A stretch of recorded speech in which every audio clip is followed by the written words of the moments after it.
Welcome to Zurima's Library Kitchen. Today, in honor of Hispanic Heritage Month, I'm going to show you how to make arepas.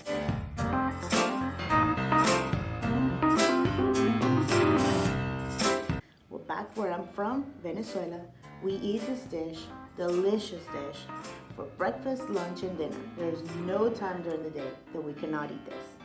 So I'm going to show you how to make them, and hopefully you will love them as much as I do.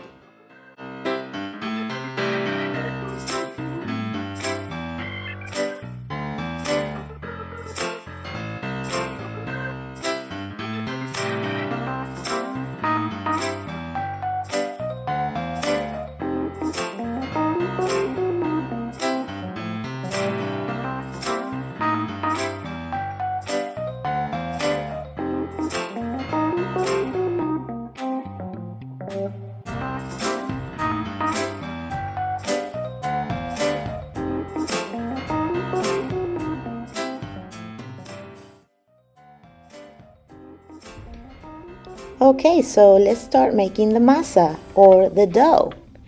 With this, we're going to use 1 cup of the corn flour, okay, to 1 cup of warm water. You can always add a little bit more if you like it a little bit drier, but I like it the way it turned out. So I'm going to use 1 cup and 1 cup. Okay, so once we have our cup, we're going to slowly add it into the water, okay, making sure that everything gets well integrated. We don't want any lumps in the masa. We want as smooth as possible, and that's why we want the warm water, okay? We're going to keep on going, adding little by little, little by little, little by little, okay? Then after you feel that the masa is a little smooth, there's no little lumps, then you're gonna let it rest for a couple of minutes, because this dough or this flour really absorbs that water. I put a little bit more. Okay, so keep going. Okay, so here's your dough. Okay, that's basic dough, and it is a little bit wet, but that is okay because we're going to let it rest. Like I said, it is going to absorb all that water. Okay, so let it rest for at least 5 minutes.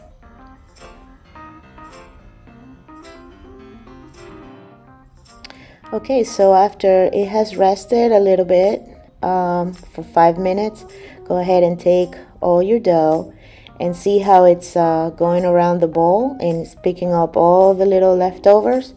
That's perfect masa. Okay, now I'm going to take a little bowl. I like mine a little thick, so this is enough for about 4 arepas, but I'm going to make 3 because I like them thick.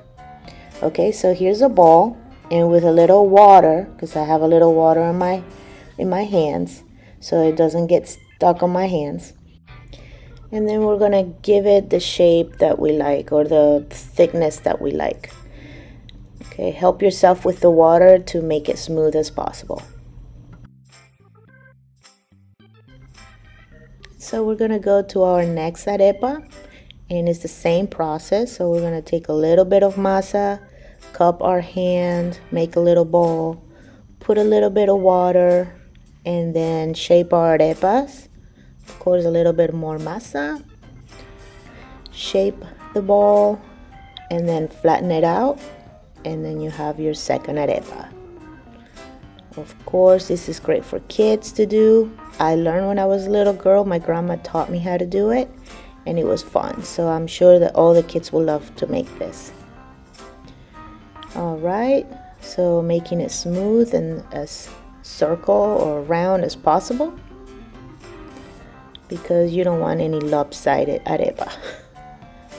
Okay, and the third and final arepa. Like I said, this makes enough for 4, but because I'm making them a little bit thicker, I made 3. And see, the masa here is pretty dry. At this point, you don't need water, but I do still like to make it smooth, so I still use a little bit of water. Alright, and then shape it again. And then you have your final arepa. Okay, make it as round as possible. Some people put a little hole in the middle. I do that when I'm gonna fry my arepa so that it's even, but because we're gonna cook it in the oven, we do not need to make the little hole in the middle. Okay, now we're going to put it in the tray that we're gonna insert in the oven. Here are my 3 arepas. Very nice. I did prepare the tray with a little bit of spray oil. You can put butter if you want, you can put oil, whatever is easier for you. And then we're going to cook it in the oven, in our toaster oven, for at least 45 minutes in high heat.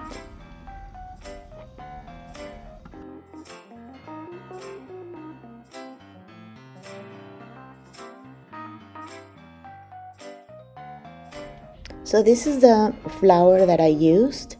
It is called harina pan.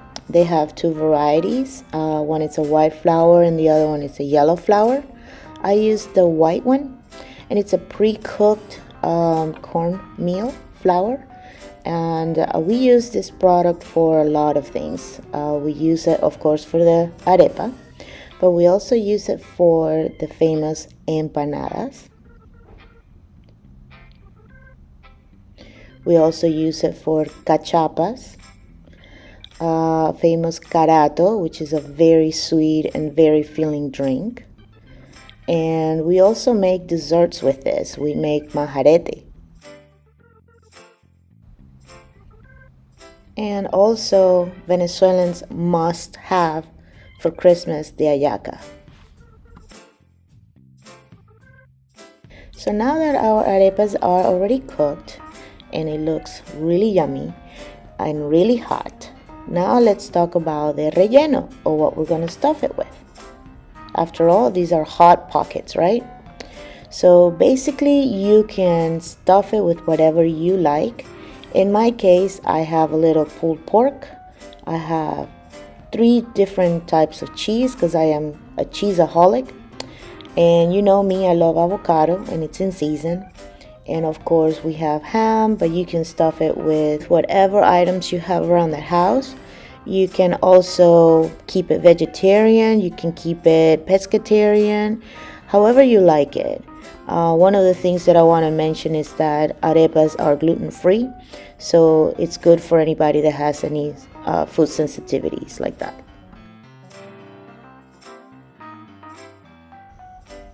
So we're going to take our arepa and we're going to cut through it. We're going to leave a little pocket, and we are going to make sure it is a deep pocket. Okay, I'm going to use a little dollop of butter, and I am going to stuff it with what I have available.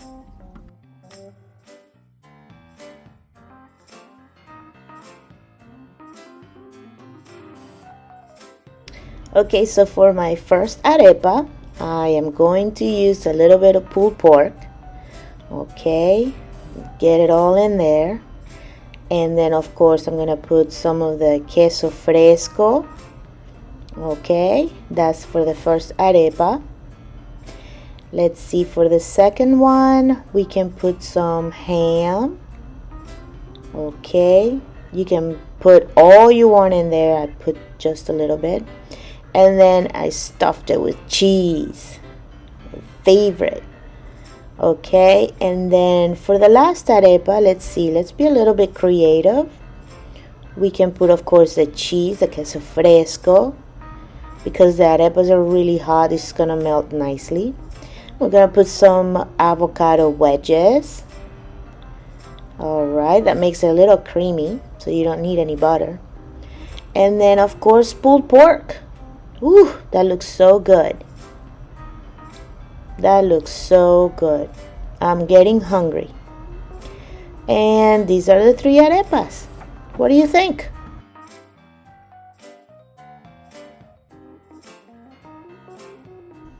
Okay. John likes it with a little bit of garlic sauce, so I put a little bit of garlic sauce, and here's him enjoying it. I loved it too, John. But here are other combinations. You can eat it as a side. This is a famous shredded beef and cheese. Or you can eat it just like a bread with soup. Just simple as that. Some arepas have their own name, and here are some of my favorite ones.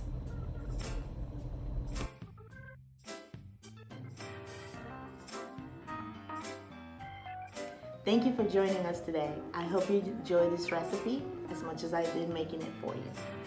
Thank you, and I'll see you soon. Bye.